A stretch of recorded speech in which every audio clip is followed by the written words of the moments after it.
Reed has been working on a formula to try and change the thing back to human form and has Sue and Johnny try to bar Ben from entering his lab until it is finished.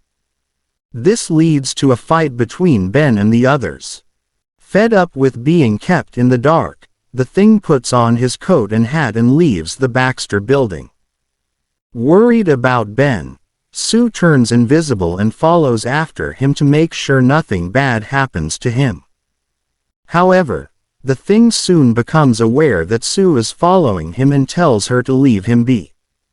However, Sue spots someone climbing up to the top of the Queensboro Bridge and fires up a signal flare to alert Reed and Johnny. When Reed cannot stretch that far to save the man, Johnny flames on and flies after him. Not far away is the puppet master, who is testing out his radioactive clay that can control the people it is modeled after. Before he can make the man jump, the torch saves his life and the heat from the torch's flame causes feedback that burns the puppet master's finger. Furious over the interference, the puppet master vows to eliminate the Fantastic Four before they can meddle in his plans further. When his stepdaughter Alicia enters the room to inquire as to what is wrong, he silences her and tells her to obey his wishes as his stepdaughter. To get revenge against the Fantastic Four, the puppet master fashions a puppet to resemble the thing taking control of him and sending orders to come to his apartment. However, the puppet master is unaware that the invisible girl is present with him, and seeing Ben enter a trance-like state, she turns invisible and follows after him to see what's wrong. When Ben and Sue enter the apartment, Sue's presence is betrayed thanks to Alicia's sensitive hearing. Realizing that the invisible girl has followed the thing to his home, the puppet master places gas masks on himself, Alicia and Ben, and then fills the room with ether, knocking Sue out.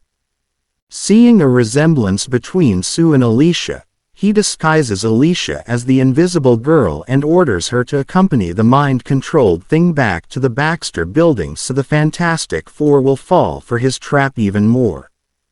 The puppet master then begins the next phase of his scheme, which involves taking control of the warden of the state prison.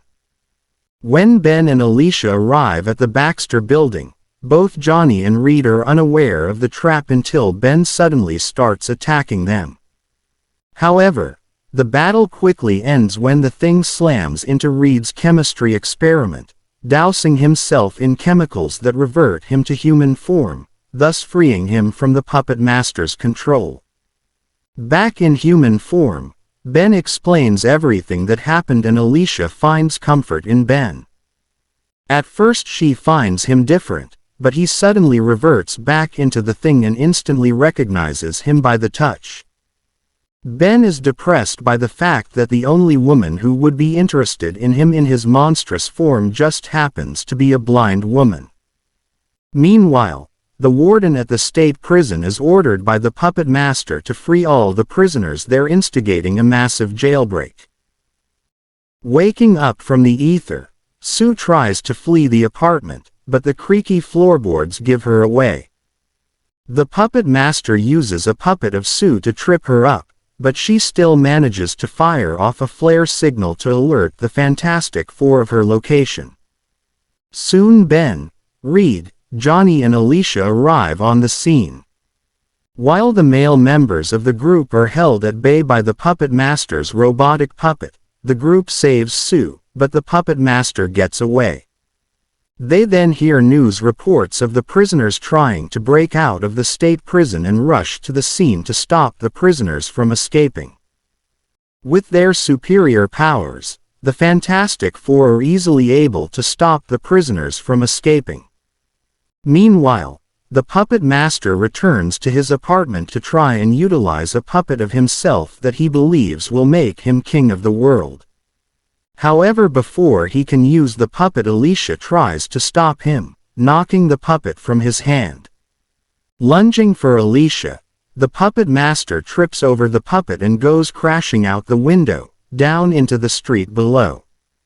The Fantastic Four then arrive and, believing that the puppet master is dead, comfort Alicia but are left to wonder what caused him to fall out of the window to his apparent demise.